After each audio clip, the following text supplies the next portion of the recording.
Hey there, fellow entrepreneurs. I'm Sue, and you've just stepped into Entrepreneurs Gone Wild. Every week, I'll introduce you to a friend of mine, a remarkable entrepreneur who's not just changing the world, but also harnessing a secret weapon, time outdoors. Together, we'll dive into their journey, unpack invaluable business advice, and discover why embracing the wild is not just good for the soul, but also a goldmine for inspiration and innovation. Ready to uncover the secret that's boosting bottom lines and fueling joy? Hit subscribe and join us in the wild.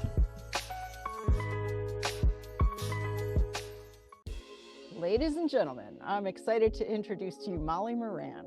She's an entrepreneur who's had 2 successful businesses so far, and she's the founder of Green Sweep. It's a large, eco-friendly house cleaning company in Albuquerque, New Mexico.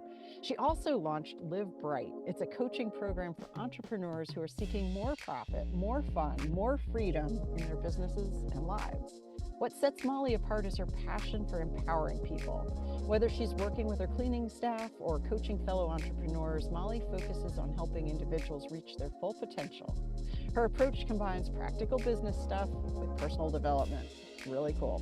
Get ready to meet an entrepreneur who's not only built a successful company, but is now dedicated to helping others do the same. Molly, welcome to Entrepreneurs Gone Wild. I'm excited to have you here. Thanks for having me, Sue. I'm excited to be here. I appreciate the intro. Cool. This is so cool. So guys, we figured out, we actually met a couple years back at an event, a live event, and I'm like, oh, I'm finally, I've wanted to interview you since then because I'd heard about what you're up to, but now it's happening, so excited. Excuse me. Sorry. Well, it's great to be here, and it's great to be here soon. Good to see you again, live not in person, but live anyway. Right, close. so cool.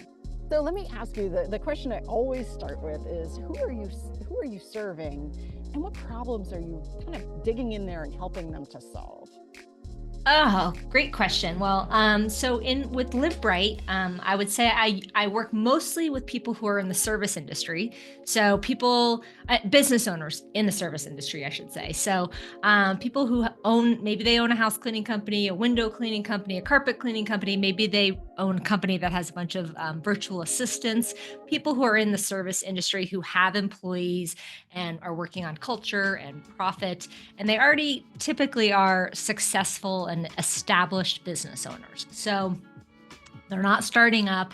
They've scaled to a certain point and they're like, this is cool. I'm making some money. I've got some good things going on, but I don't necessarily have as much freedom as I would like. Or maybe I'm not making as much money as I think I should be making for all these hours I'm putting in. Or I'm having issues with retaining my staff or issues like that. And so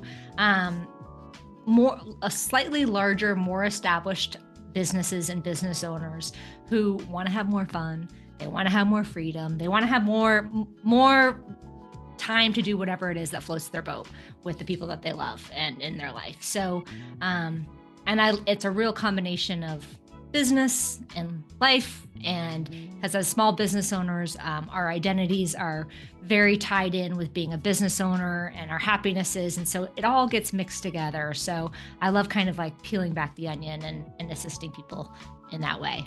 That is so cool. So cool. And so for the past 20 years, I've been doing marketing writing. And the biggest segment of clients that I've served are people that own businesses like that. Like these, especially, a lot of HVAC and painting and electrical and cleaning and all this type of thing. And what I love about what you're doing is that, so a lot of these business owners, if you look at the broader market of them, the people owning that type of business, a lot of them are trying to retire, and they've had this thing for so long and they were hoping, one day my kids will take over. This will be right. Good. Their kids are like, dude, I don't want anything to do with it. I saw how miserably hard you worked and always working and all this. And so now they're like, oh crap, what am I going to do? I got to find another way to exit, right? And you're helping to prevent that for this next generation. All these people you're coaching, their kids might be like, oh, I thought you'd never ask. Right.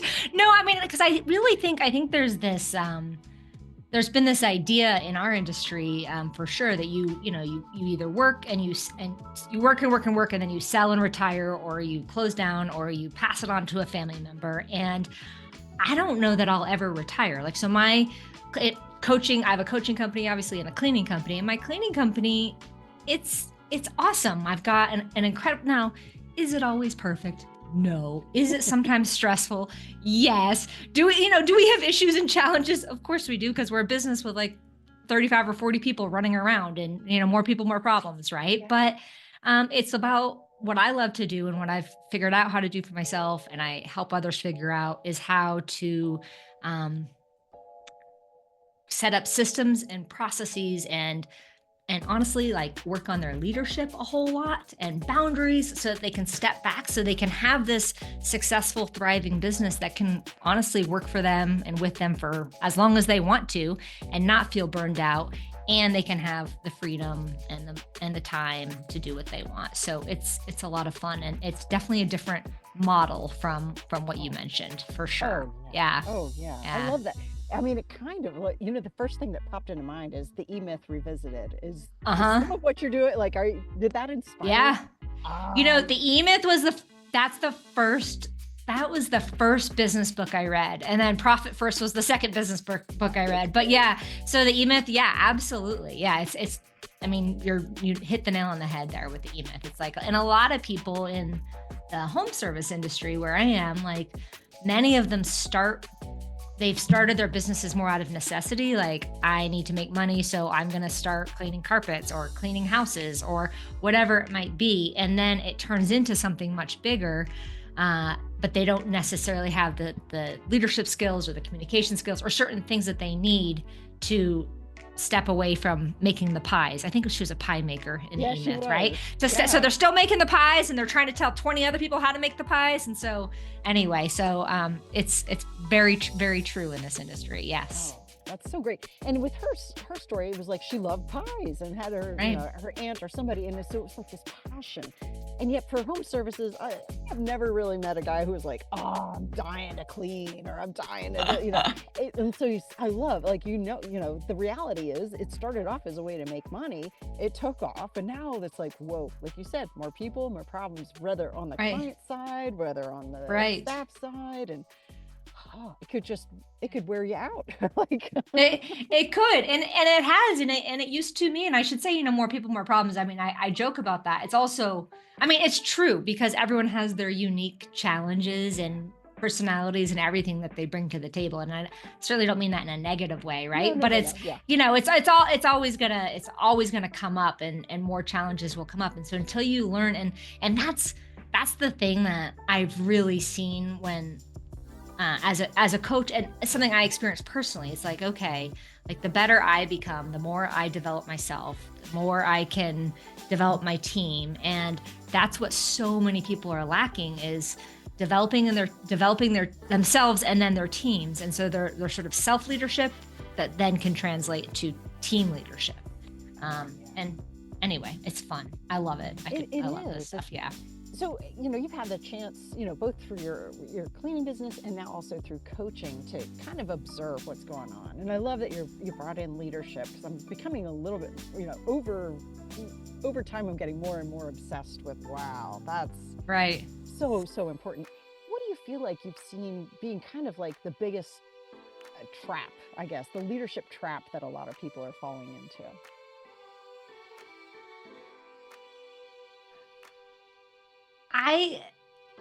The leadership trap. That's such a good question. Well, I think one thing I would say is that I think people use the word leadership and management, those two sort of terms, interchangeably, and they're like not the same, And I mean, a lot of managers do need, they are leading other people, right? But you can be a leader that's not necessarily managing a lot of people.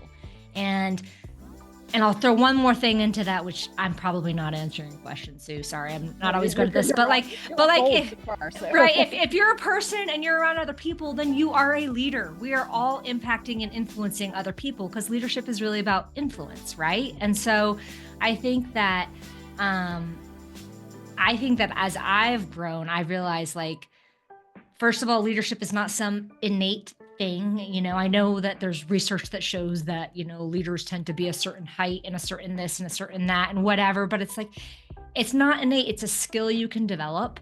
And just like management, it's a skill you can develop, but they're different skill sets. And what I've realized as a leader and a manager is that I don't love managing. And I'm not even very good at managing, and it's not where my passion is, but I love leading.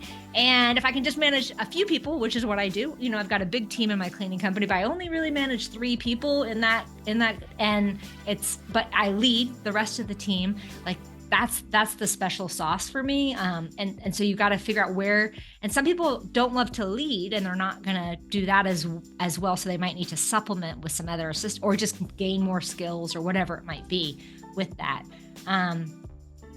And yeah, it is. And I think that, for me, as I've developed as a leader and as a person, it's really about self-leadership.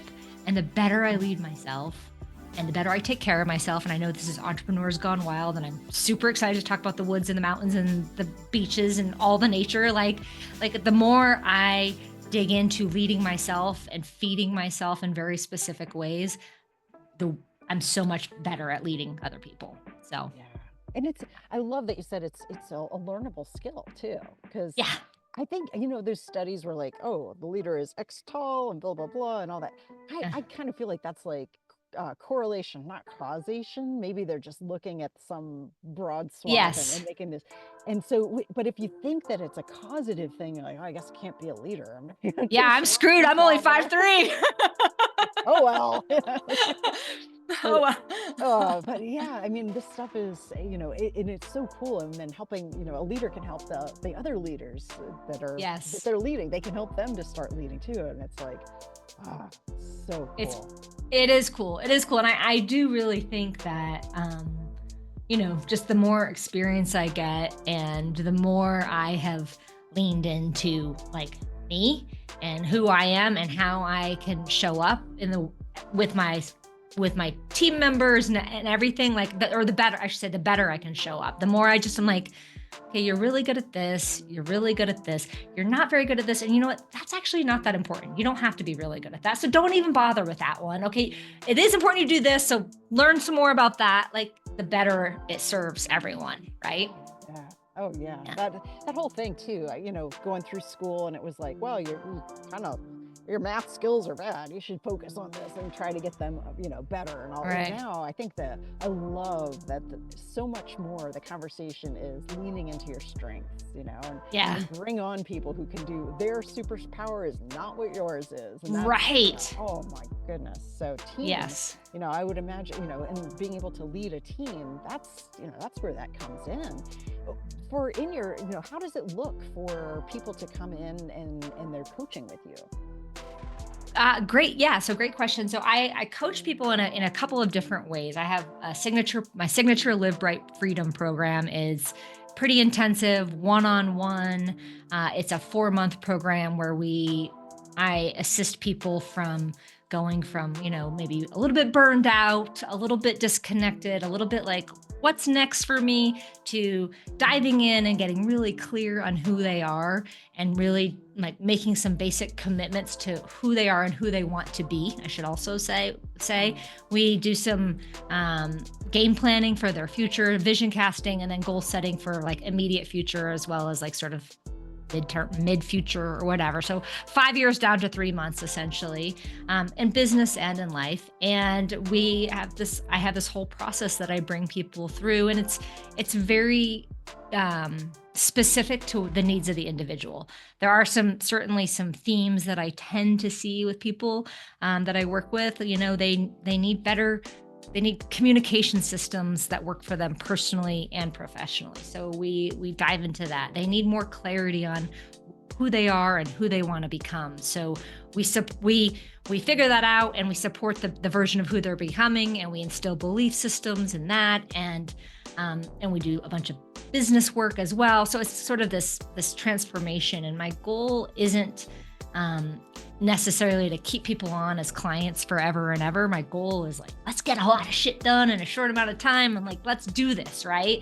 And so but I do continue to work with people if they want to continue to work with me, of course, after that as well. But we get a lot done in a short amount of time. So there's that, like Live Bright Freedom. And then I also have Group coaching, just my Live Bright group coaching program, which is very similar to what I just discussed, but it's in a group setting. And then I have, and it's over a shorter period of time, but we do a lot of work in a group setting and get a lot done for business and personal transformation. And the calls focus on a combination of, like, we do 2 calls a week. One is more on personal transformation and growth, and the other is on business strategy and leadership. So that's kind of the divide, how those are divided. And there's a lot of accountability in all of my programming. I'm also actually a certified tiny habits coach, and I love talking to people about habits and routines and creating. And most of us need, as business owners, like, we have all these things that we have to do and show up, ways that we need to show up for the people that we're managing or leading. But when it comes to showing up for ourselves, that can fall to the bottom of the to-do list. And so there's some real accountability in there to make sure that I'm helping people put themselves at the top of their to-do list. And then the last one is I have straight up, okay, you don't want the personal stuff. You just want to talk, you just want to strategize. You want to, like, get more leads. You want to get more profitability. I do straight up business consulting as well. So there's kind of 3 ways for people to work with me. It's so great because I mean, they're going to show up.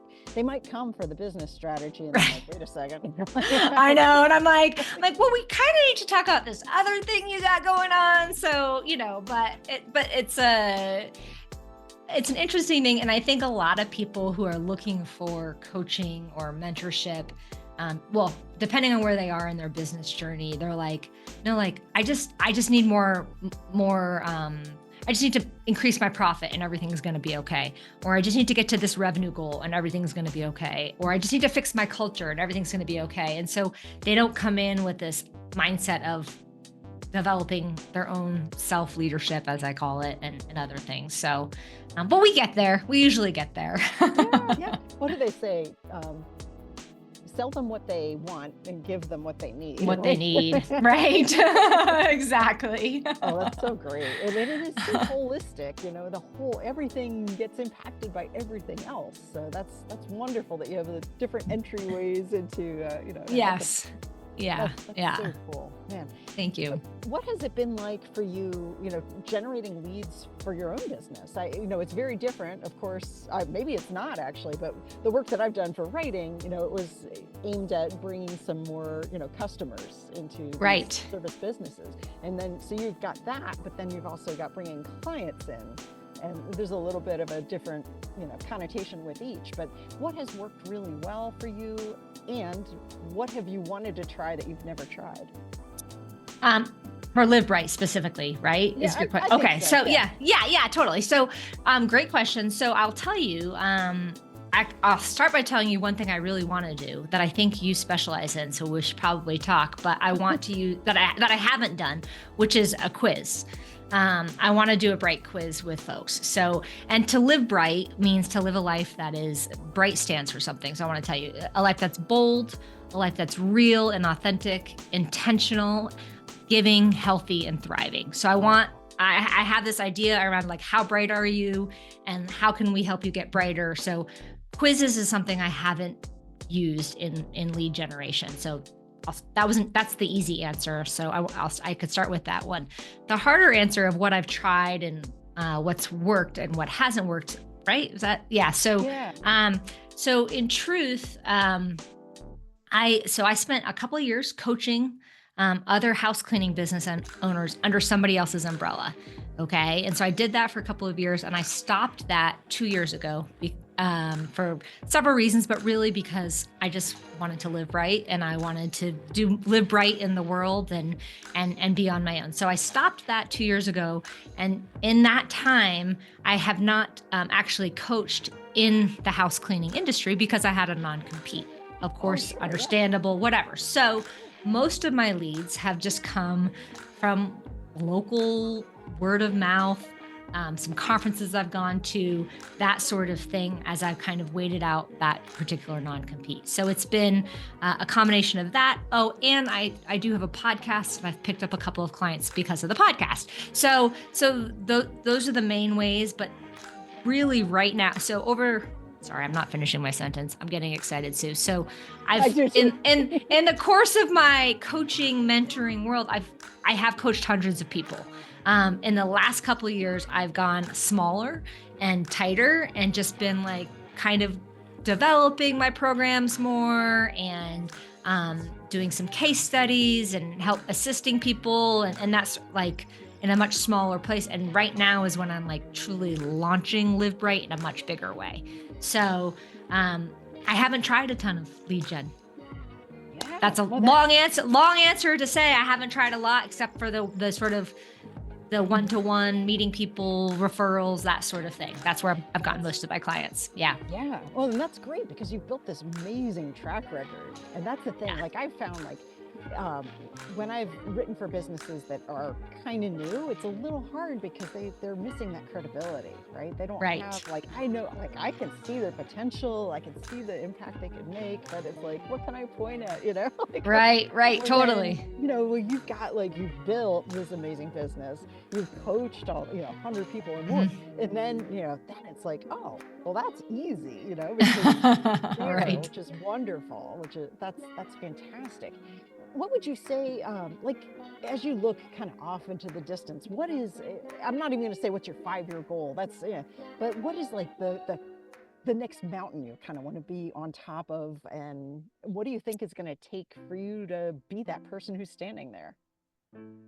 Such a great question. So I have, I will tell you, and I don't know if it's a 5-year goal or if it's a bigger goal than that, but my goal is to empower 1 million entrepreneurs to live bright.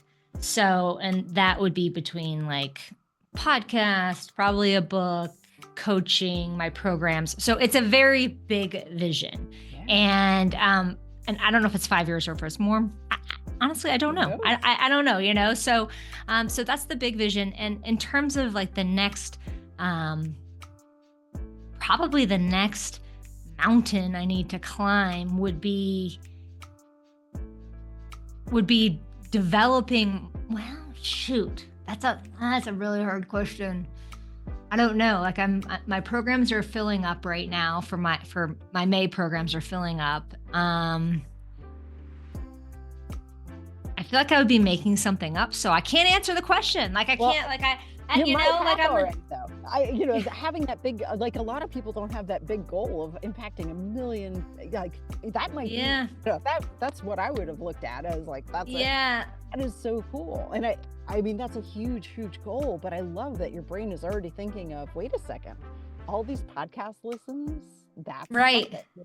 Anybody who's buying your book, is your book written, or you? No, my book is not written. It's not written, but like the podcast, I just launched it in late December because I had a 2024 goal of launching my podcast. I was like, it's getting out.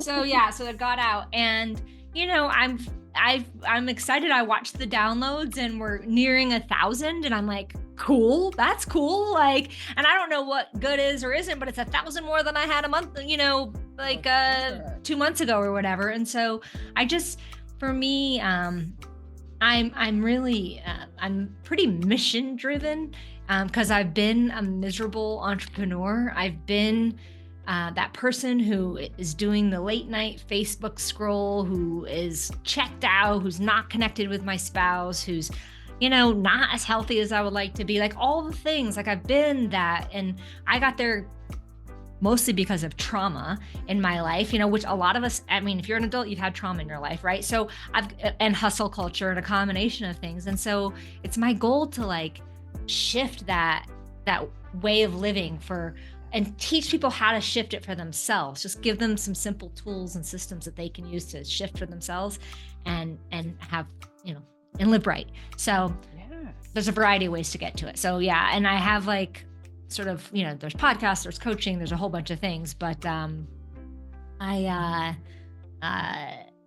I don't have all the specifics. I don't have all the steps. Right. Exactly. Well, I've heard it described as kind of like a circular staircase, right? And so it's like you're standing at the bottom. You can't see all the way up there. Here's the next Right. step. Right. I know where And I know wanna what go. right. I know what I'm doing this year. And so that's awesome. Like, Yeah, no, that's fantastic. And having Yeah. that sense of openness, because like you said, Yeah. you don't know how fast it'll happen. And sometimes Right. things happen remarkably faster than we thought. Sometimes they Right. take longer, but it's like Right.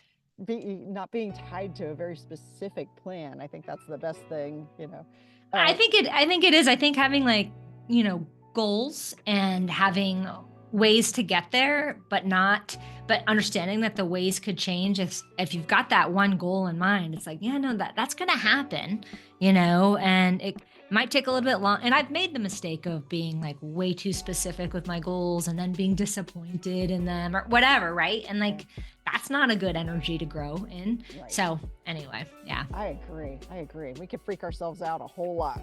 Yes, exactly. Exactly. All right, so I know we've alluded to it a little bit, but you kind of came from a hustle culture type of thing.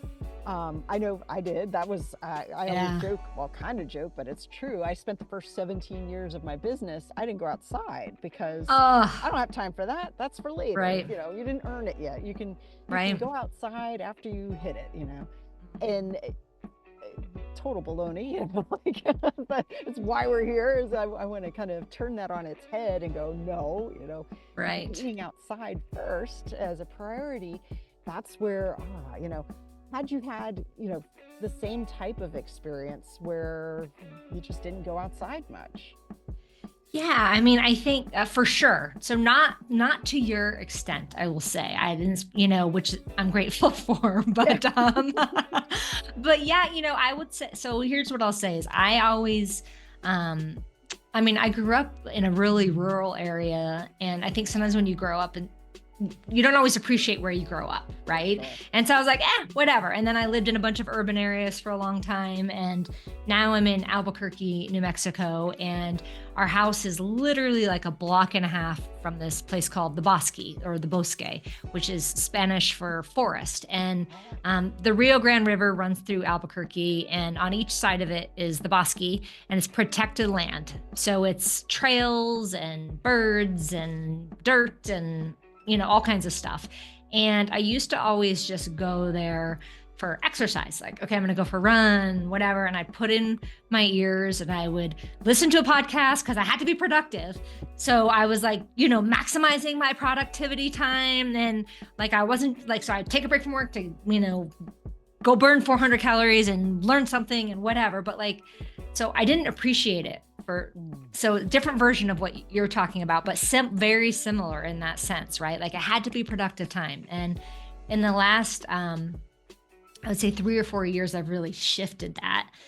So like, I go to the Bosque just to go to the Bosque, and often I'm exercising in it, but I'm not necessarily listening to a podcast. I might be listening to some music or something just to kind of like detach my brain and or I might be silence. It varies, right? And so I don't know if I answered your question. So anyway, I okay, good. All right. So yes. So I get it in terms of like just driving, whether it's behind a screen or not, tapping into nature in the way that nature's there for us to like connect with and that sort of thing. So that's shifted a lot for me. Yeah. And I think you nailed it on the head, where it's that sense of being driven to be productive. It's like, and they're like, all right, well, I can't point at something that I did while I was taking a walk. I was not billing, I'm not, it's not a per word thing. It's not right. There's no hourly, there's no project rate for this. There's none of that. Right. That the metrics that entrepreneurs usually use. And yet, that's where I know I get my best ideas. I suspect you have the same. Has there been anything in particular where you're like, oh, I was in that forest and I had this idea? There is. I was hoping you were going to ask this question. And so I actually, so when I'm out there, I usually give myself, and I go out regularly now. And for fun, not productivity, but my brain, it doesn't just stop when I go out there. So I give myself time to like settle in, and there's usually like a to-do list that comes out of the first 10 or 15 minutes of being out there. So I just take notes and whatever. And then I just am, and a lot of ideas come, but one came, we I'm in an industry, my house cleaning company, it's an industry with a lot of turnover. And so we've always been sort of a culture first company, but I haven't always gotten the culture right. And it hasn't always been able to, it hasn't always had the stickiness that I would like if I'm not in the day-to-day, and I'm not in the day-to-day. So it hasn't had the stickiness. And so I was out there and I was like trying to figure some things out for us. And I'm like, we're doing this. Like, we pay well, we have vacation time, we have sick time, we have this, like all these other things that don't necessarily exist in this particular industry with some of my competitors. But I came up with this idea for our ERA program, and it's Extreme Appreciation and Radical Accountability. So EARA.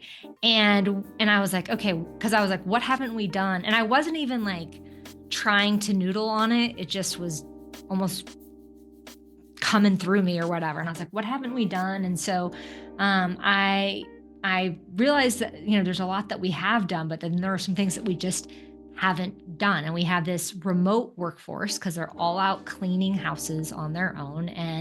But they're not, which is very different than other remote workforces where at least you're behind a computer and you can connect face to face and you're on Zooms or you're on meetings. Like they're out there working their tails off cleaning, like, all day long. And we might see them in the office once a week when they're stopping for supplies or to say hello or whatever it might be. So I was like, okay, so I kind of really drilled into the connection standpoint of what, like, people need connection. They need to be seen.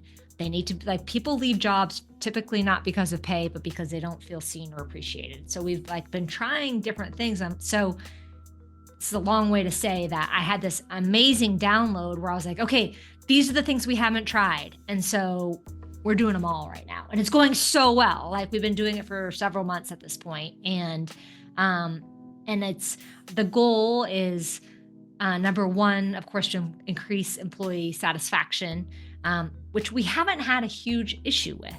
We haven't had a huge issue with that, but the bigger issue we've had is like stickiness, like retaining people for 2 years, 3 years, 4 years, a longer period of time. So that's the secondary long-term goal, is the stickiness, which time will tell on that piece. But I feel like that was a massive breakthrough moment that I got out in the woods this past fall, actually. So we've been doing it since then. It's really exciting to see the results of it. That's so cool when that happens, because like Yeah. you said, and the key thing is you weren't trying to force, like, I must solve this one. No. It's not. No. It wouldn't happen like that. It's like chasing Right. a rabbit at that point. Right. But you're out there, you're walking, and it's Right. almost like you planted a little seed in your brain, like, hey, brain, Yeah. I would love to solve, I would love to Totally. have some creative solutions for this, and then woo, Right. like, Right. 100%. And I get a lot of ideas for like things I'm like, oh, I need to teach about this, or I need to talk to people about this. I mean, that happens all the time. And I send myself voice memos, and usually some content or something comes out of that. But that was actually like, I had to stop, and I was like, making all these notes, like, we're gonna do this, we're gonna do this, we're gonna do that, like all these things. That was a massive download. But yeah, it's I think the thing that we talked about it briefly before, but this whole like productivity thing, or like it's not a billable hour or whatever it is, it's like, honestly, the more, if you can give yourself space, all the rest of the productivity and the billable, they will be so much better. They will be so much more profitable. They will be so much more, you'll have, like, they'll probably be more fun. There'll be a lot more things if you give yourself a break and some space to just be, Yeah. Oh, I love that so much. And, the concept of sustainability in businesses has been coming up a lot. At least on the things that I'm reading, I'm like, I keep seeing this all over. And I used to think, well, it was just like eco-friendly stuff, I don't know why, like, now I'm like, how did I even think they were talking about it? Now I'm seeing, like, wait a second, if you don't want to burn out totally, that's, having a sustainable business means one that you can do and have your life and have it be fulfilling. Both right. fronts. You could stay in this and not have to be like, oh, I'm dying, I can't stand this anymore. That type of sustainability is like, that I think comes from building these inspired things that we can go after. The project came Yes. to us as an inspiration thought. And then it's like, Right. there's such a different energy going, as we're working toward it.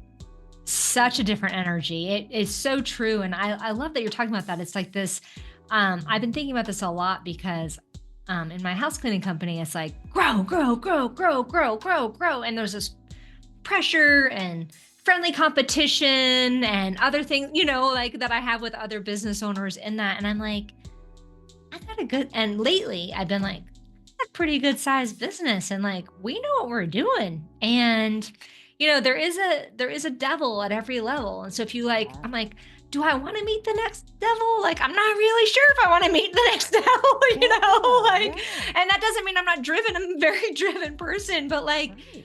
do I need to, can we just hang out for a year? I think we can hang out for a year, like, and then we can drive again if we want to drive again. But it's, I think it's really important because, and I say to people all the time, like, hey, being a business owner is like minimally, like, it's a marathon. It's not a sprint. So if you're freaking sprinting all the time, like, it is not going to be cute for you, like, Yeah. very quickly. Right. And so it's really important to keep that in mind. Yeah. It so is. And there's, it's not the kind of marathon where there are people along the side giving you a glass of water as you go. Like, I mean, if you come with me at Live Bright, you do get a there glass of you water, go. like every mile, but yeah, no, it's true. And it's like, and I think that that's the, like, it's really important to keep that in mind and to pace ourselves. And I think it's like one of the best analogies out there, like pace ourselves. And maybe marathon isn't even the right analogy. Like, I don't even know if like basically a race that never ends. This is I mean, it can end if that's your goal, but once you get a lifestyle, a business that suits your lifestyle, you don't want it to end. Like, I don't, I mean, I early on in my house cleaning business, I read a bunch of books like Built to Sell and, all these things, and keeping the end in mind. And I still do that because you want things to be systematized. Right. But I have no plans of selling my company, Exactly. zero. Like, it's I just love not, that. yeah. Yeah, I mean, that means you've built something you truly love, and that's huge. Not everybody can Yeah. say that after, X number of years. Some people Right. are like, get me out of here. This is awful. I can't wait. I got to sell it. And that shows, like, Yeah. And yeah. listen, I used to be there, and then but I figured, whatever. I went through a massive transformation there. And I think, for me, my business it's a house cleaning company, right? But like, it's the people business. I freaking love people, Yeah. and so it's like, that's the business I'm in. I'm in the people business, and we happen to clean houses. And so if I focus on the people part, the rest, pays the bills and whatever, but it's not what it's about, really. Right. I love that. I love that. All right. Where can people find out more about working with you? Thank you. So mollymoran.com is a great place. Also, I'm on Instagram and Facebook as Molly Moran Live. So MollymOranLive, is my handle. I'm on LinkedIn too, but I'm not very good at LinkedIn. So those are the main places. Yeah, I know. That's so great. Well, that's so awesome. I'm Yeah. just delighted by what you've created. I love your perspectives on this, the way that you're able to impact people this is generations you're impacting. The Hopefully, people that yeah. you're coaching, now they're with their families, which is incredible. Their kids are going to have a whole different life because of their parents worked with you, which is Oh, amazing. wow. And then the Well, businesses those kids might start someday, completely different from watching their parents burn out and crash and have a horrible life quality. right. Like I hope you could see that ripple effect, because it's really, really broad. I had not seen that at all until you just said that. So thanks for saying that, Sue. I mean, people talk about legacy, and I'm like, legacy? Like, I'm just here now, like, trying to like be the best Molly I can be and have a good impact on people. But thanks for saying that. Yeah, I sure hope that's the case. But I won't get. Yeah, that's amazing. Thank you. You're welcome. Thank you so Yeah. much for being here. I hope you'll come Oh, back. I would love to. This was so much fun. I'm like, I can't believe time is already up. This is amazing. I can't wait to see what you're doing in Tennessee, and maybe visit sometime and maybe have an event there sometime. That would be amazing. So thank you so much for having me on. It's really a pleasure getting to talk here. You have a standing invite. Thank you.